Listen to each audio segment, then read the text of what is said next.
birds of the air have nests, but the Son of Man has nowhere to lay his head.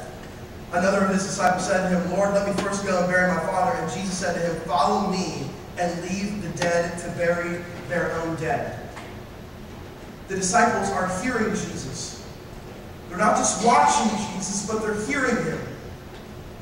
And so they're learning by the things that Jesus is saying, how they should be responding in similar situations. The fourth philosophical piece is listening to grow. In other words, as a disciple, your life is not just to be replicated, but you need to have something to say. And that means because you need to have something to say, your knowledge, pursuit, understanding of the Scripture, that's where your pursuit and knowledge and vocally, that's what needs to come out. It's not you need to all of a sudden be Confucius.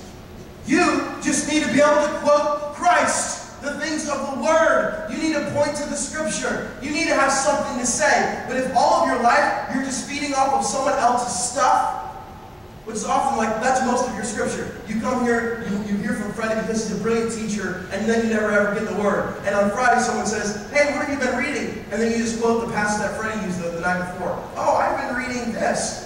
And then oh, well, what does that mean to you? And then you said what it meant to Freddie. That's like eating a sloppy Joe after someone has just eaten it. You know what I'm saying? I mean, it's seconds. It's not that they're worthless, but it's not you. Our relationship with Christ is not through someone else. It's not the Old Testament priestly system. It's not that way anymore. It's you and Christ. You need to have something to say. And it needs to be pointing to the Scripture, from the Scripture. And I say this too, obviously, to all the adults here in the room. Think about owning this call, adults in this room. The potential of this, unbelievable. But again, my brother, but that's Jesus. He's God. Okay, fair enough. Let's look at Paul. Turn to Acts chapter 20. You set me up perfect just to use you all morning long. I appreciate that. I couldn't preach it better, brother. You like a little rock star right now. That jacket, like a beaver. What's your name? Ethan. Nice to meet you, bro. Acts chapter 20, verse 1 through 12 here. After the uproar ceased, Paul sent to the disciples, and after encouraging them, he said farewell and departed for Macedonia. When he had gone through these regions, he had given them much encouragement. He came to Greece. There he spent 3 months, and when a plot was made against him by the Jews, as he was about to set sail for Assyria, he decided to return through Macedonia. A Sopater of Berea, the son of Ephraim from Berea, accompanied him. The Thessalonians and all these other crazy names. I want you to get a perspective of where he's at. Verse 7.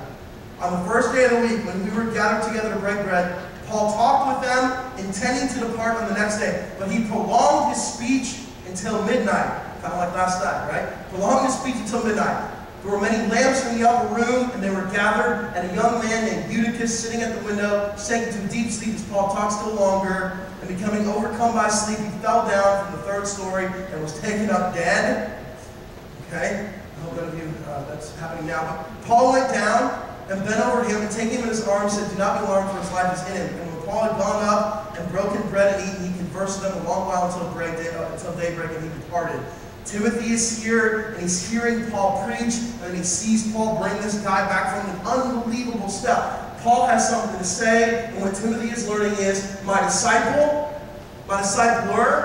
the things that he's saying, the ways he's communicating, these are things I can be listening to. So for me right now, for my disciple, in all of our work in the city, he often comes with me on these first meetings with these people. And he's sitting here. And sometimes he'll interject, but other times he's just hearing how I'm interacting with these people, the questions I'm asking. We met with a homeless couple 2 weekends ago.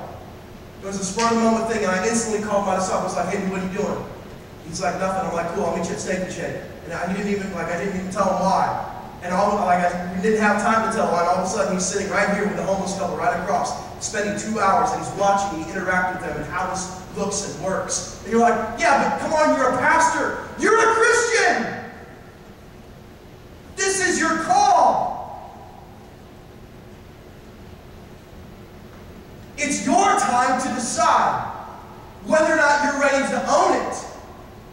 And again, some of you are still in the pit. You don't believe, so I'm not talking to you. And some of you just need discipleship. Like you just came out of the pit. And so for those people, you better be praying that some of the rest of these people wake up. Because there's enough people here to disciple those others who have just come out of the pit. And that's when the church becomes the church. We don't have to look outside the community for discipleship. It's all happening right here. You see, you're like, but Mark, I'm just a 16-year-old dude. I barely got out of puberty. You know what I'm saying? I just got, armpit hair for the first time. I don't even... Yeah, you should have told that to Daniel too. Like think about what you sell things for. Like you'll have, like Peter who denied the name of Christ to a servant girl. And again, Daniel looks at literally the king of the whole modern world. He owned his call. Are you ready to as well? Listen, I need to pause. Okay? We're going to take a break. There's much more. Okay? I'm going to go through the last 2 philosophical pieces. I'm going to give you the whole book. I'm going to show you how it can work for your life. And at the end of the second session, we're going to wrestle and have a time of questions and answers. Alright? If you have questions now, come up and ask. I know this is a ton of stuff for you. Again, it's all here. Everything that I've just taught is in the book. You'll be able to go back through and remember it. But I pray right now that some of you are realizing that the Christianity that you thought you were a part of maybe even wasn't biblical. That you thought you could just come out of the pit, it would be happy. No, it's like it's time for you to serve and become part of the army of Christ. That's our call. And I'm ready to start seeing a whole generation of teenagers own it. And then you know what happens? Then the middle schoolers benefit, and the freshmen in this room benefit, and those who just come out of the pit benefit. Here's what I love about my church right now. Here's what's happening. We baptize people, you know what happens?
Here's what's happening, okay? People are baptized, literally.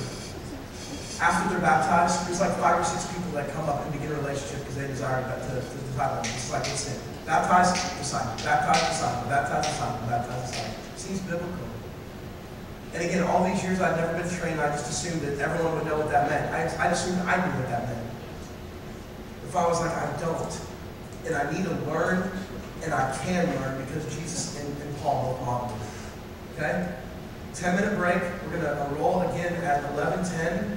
We're going to keep diving in. I'll give you the book. We'll keep wrestling. So take a 10-minute break and we'll come back.